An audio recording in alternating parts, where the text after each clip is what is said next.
For Victims and Villains, my name is Joshua, and today we are talking about the body horror film Slanted.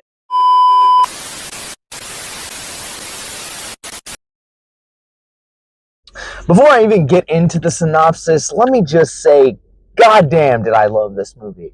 Let me tell you what it's about.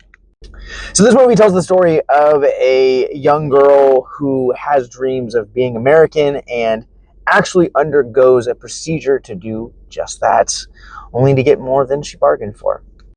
Let me start at Amy Wang, because Amy Wang is the reason that this film even exists. She is the writer and the director on this movie, and this script in and of itself is probably one of the smartest scripts I feel like we've gotten in recent memory. I feel like I really struggled to call this film a horror film because, oh yes, there are body horror elements within it. Amy Wang does something really spectacular here and presents a film that is satirical, it's funny, it's emotional, but also at the same time it's familiar, and that's kind of where some of its downfalls in. If I had to describe this film in two very familiar films, this is Mean Girls meets The Substance.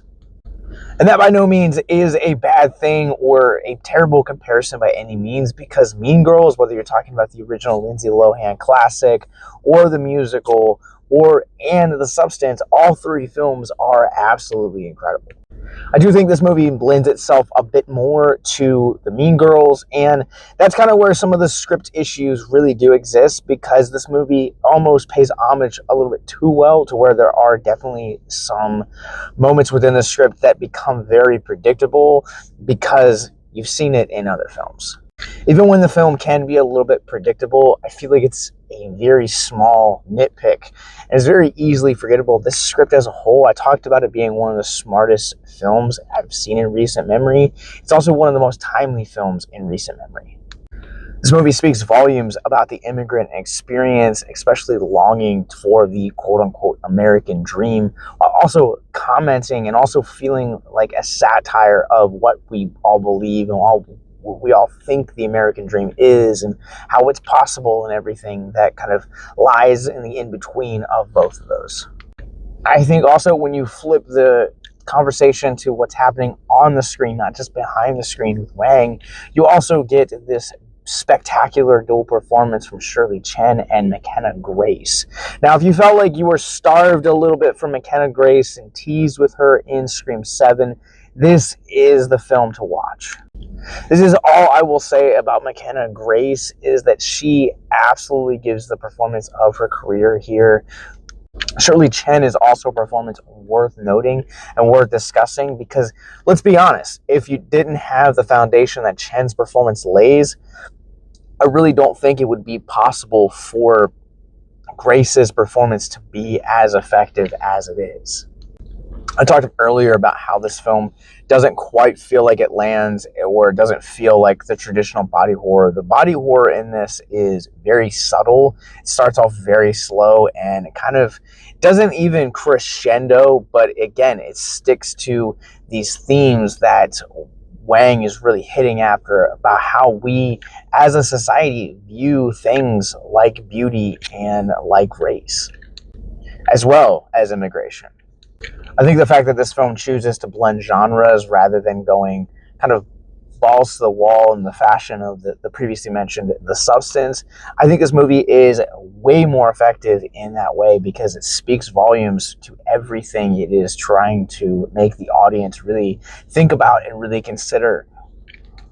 I think one of the more surprising elements in this movie was the way that the humor hit me.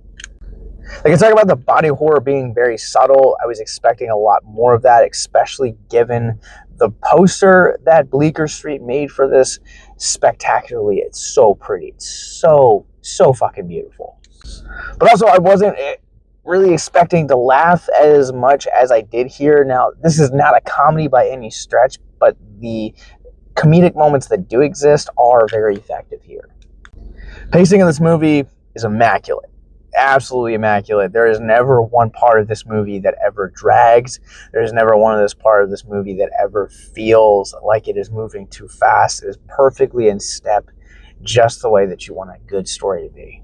As a fan of 80s horror and practical effects, I love that this is a film that is embracing practical effects. When I talk about the subtleness of the body horror elements in this, it works as well as it does because of the practical effects. Very much appreciated that here. And with that said, I'm ready to run this one through our Rorschach rating scale.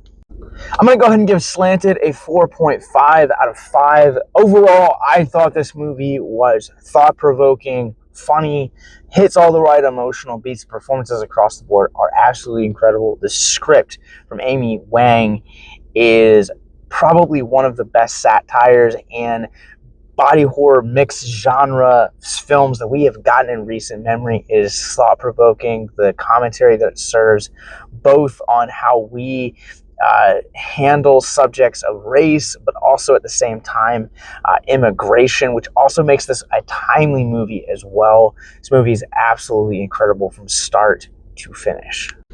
All right, if you guys have seen Slanted, what did you guys think? Comment below and let me know. And if you guys haven't checked it out yet and you guys are curious about it, click the links in the show notes below to check out the showtimes. I'll be doing a follow-up video next week talking about some of the spoilers and how this film dissects mental health. This film is loaded with mental health themes, and I'm so excited to talk about some of them, and I really hope that I do it justice. But if you or someone you know is struggling with suicide, addiction, self-harm, or depression, please click the links in our show notes below to check out our mental health resource library. Slanted is now playing from Bleecker Street, and once again, show notes below will provide you guys with our mental health resource library, showtimes, more movie reviews like this, that subscribe button, and also more podcasts, more movie reviews like this. Until next time, remember to keep it spooky and keep it classy. Have a good night.